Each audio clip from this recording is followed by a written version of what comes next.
In this lesson, we're going to be updating our navigation menu. So see here that it's sitting here just at the top as unordered list or list items. So we've got our 3 different list items. And of course, it doesn't really look like an actual navigation menu that you would expect on a website. So typically you don't see these listed in this type of fashion. So let's take care of that in this lesson. So we notice that our main container is nav, and if you are using nav, the element nav again, or the tag nav again, then you might want to be more specific with this one.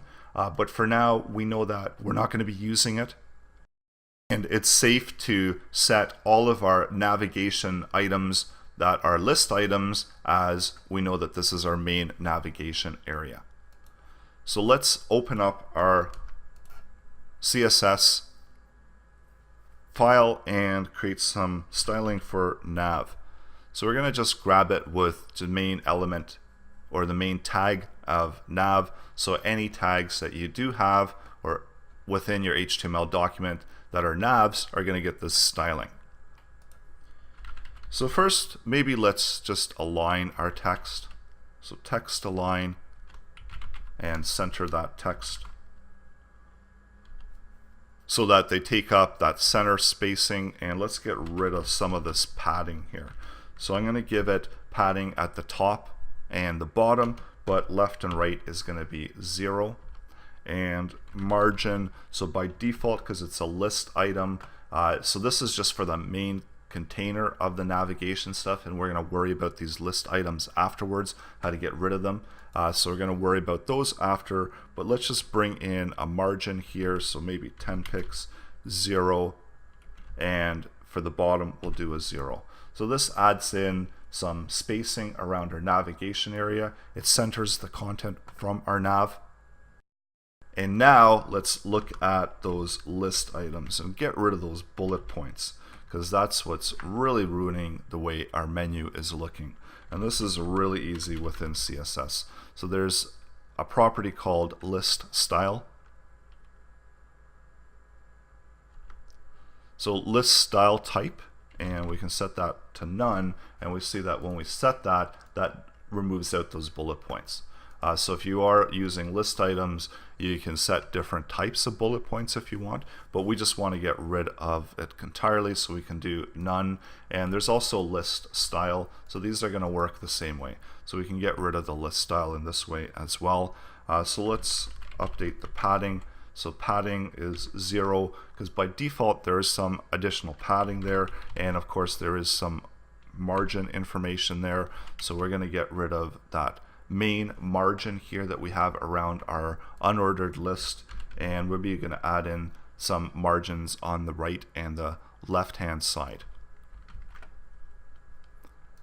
So next, let's look at the actual list items. So we notice that they are stacked within this way. So let's update these and do nav list item, and we'll do display, and there's a property called inline block, or value for this property. It's called inline block, and I need to spell display properly, so that's why it wasn't aligning. But you see, as soon as we apply this display inline block, it actually starts looking more like a navigation menu that you would expect on a website, where we've got these inline blocks where they're taking up that self-contained area. And it's different than a block, because a block takes up that entire available horizontal space, but the inline block only takes up the available horizontal space that that particular element needs. So we've got some content here, and then afterwards the block is limited to that sizing.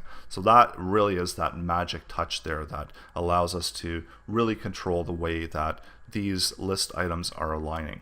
And next, let's indicate, because these are all the list items have hyperlinks, so we can grab those as well, or we can just do the parent. So we can do nav, we could do ul list item a, or we could just short form it and just do any hyperlinks within the nav. We want to take this type of format, and this is where we're going to do display block. And we're also going to add in some padding to that. so maybe 10 pixels. So now it looks more like buttons, or as you would expect. And just going to get rid of that. So maybe I should have done that first. So there isn't a lot that this is doing, but this is just allowing us to add that additional padding around those elements. So see, when I remove it, then we're getting that full padding there when we add it back in, because this, again, this is indicating that these hyperlinks are full blocks, and without this inline block, they would be taking up that full spacing. So if I was to remove the inline block, we see that they're taking up that full spacing. So now it looks more like a navigation menu, and we can set up some effects to it. So typically whenever you've got these navigation items, you might see that, so we've got to get rid of actually the underlines first, and that's text decoration. So text decoration and none, that gets rid of the underlines, because you won't normally see those if these are presented as buttons. So let's update this now with a hover. So whenever we hover over these items, maybe we want to add in some different effects. So let's add that in. So that's nav list item, and this is where I'm going to add in that pseudo class of hover and update that background color.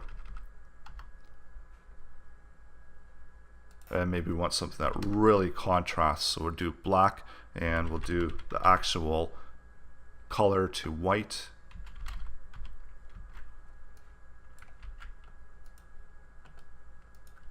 And maybe we want to do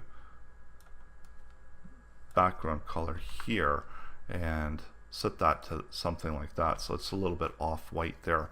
And this is where we need to specify the colors, the font colors. So we need to update that. And I'm also going to add that background color into there as well, so we can.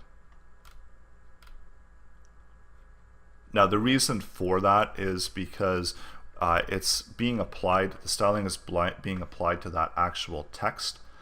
So we see that we've got, and we need to update this to be black so we can see our text.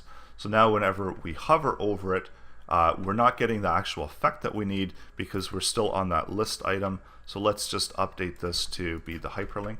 And now we see whenever we hover over these, they actually look like clickable navigation menu buttons.